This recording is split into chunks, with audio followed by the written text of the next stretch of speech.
Olá, bem-vindos ao quadro. Continuando o nosso estudo sobre trabalho de uma força, a gente vai aprender a resolver o seguinte problema.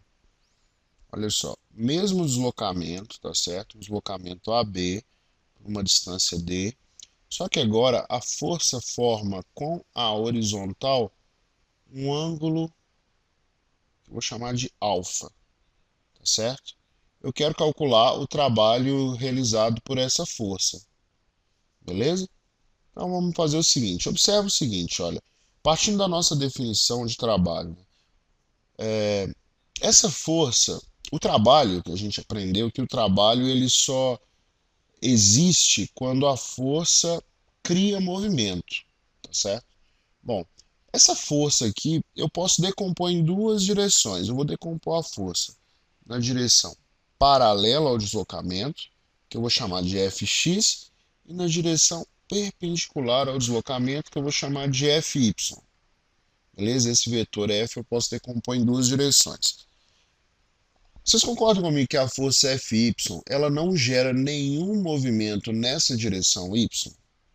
Bom, eu estou partindo do pressuposto que esse corpo ele fica preso ao chão, tá bom? Então isso já é a condição inicial do problema. Portanto, a força y ela não realiza nenhum movimento na direção y. Ou seja, não tem trabalho na direção y. Trabalho na direção y é igual a zero. Mas existe trabalho na direção x. Trabalho na direção x existe. Vou chamar de tal índice x. E esse trabalho é realizado por quem?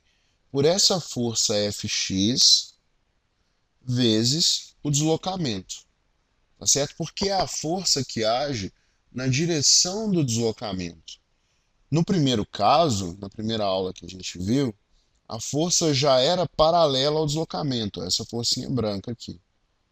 Agora, nesse caso, a força não é paralela ao deslocamento. Então, eu tenho que calcular quanto vale esse x. Olha para essa figura que eu vou marcar. Isso é um triângulo retângulo. Eu consigo escrever uma razão trigonométrica aqui. Olha, eu vou escrever que o cosseno de alfa é igual a fx, que é o cateto adjacente a alfa, dividido pelo f, né, que é o módulo do vetor f, que nesse caso aqui é oposto ao ângulo de 90 graus, e, portanto, é a hipotenusa. Logo, eu consigo concluir que fx é igual a f cosseno de alfa.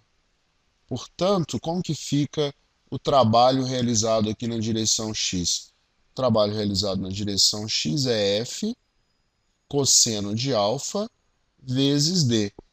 Bom, para escrever o cosseno de alfa lá no final, a gente pode escrever assim também, ó, f vezes d vezes o cosseno de alfa. Vamos fazer um exemplo com esse problema com isso que a gente acabou de aprender? Nosso exemplo é o seguinte. Vamos pegar aqui um bloco apoiado no chão. Esse bloco, esse bloco sofre a ação de uma força igual a 100 newtons, tá certo? Esse ângulo aqui entre a força e a horizontal é de 60 graus e o deslocamento que essa força provoca é igual a, por exemplo, 3 metros. Deslocamento AB igual a 3 metros, tá certo? E eu quero saber agora quanto vale o trabalho realizado por essa força. Vamos fazer de amarelo. O que eu tenho que fazer? Olha, eu decomponho a força na direção x e decomponho a força na direção y. Lembrando que a força y não gera trabalho, ela não cria trabalho, não causa trabalho, tá certo? Bom, para calcular aqui eu não preciso nem decompor fx, porque eu já aprendi a fazer, olha, usando essa forma. Então o trabalho na direção AB, que é a direção x, é igual a F, que vale 100 newtons, vezes o D, que é 3 metros, vezes o cosseno de 60 graus. A gente já aprendeu lá na aula de trigonometria do triângulo retângulo que o cosseno de 60 é igual a 1 meio. Portanto, como que fica essa conta? 100 vezes 3 vezes 1 meio.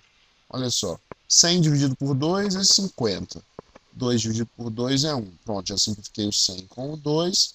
O trabalho na direção AB é igual a 150 newtons. Não, não é newton, né? Qual é a unidade de trabalho? A unidade de trabalho é joule. Vamos ver se eu fiz isso certo na última aula. Certinho, trabalho de 200 joules. Aqui o trabalho é igual a 150 joules. Um grande abraço, espero que vocês tenham gostado.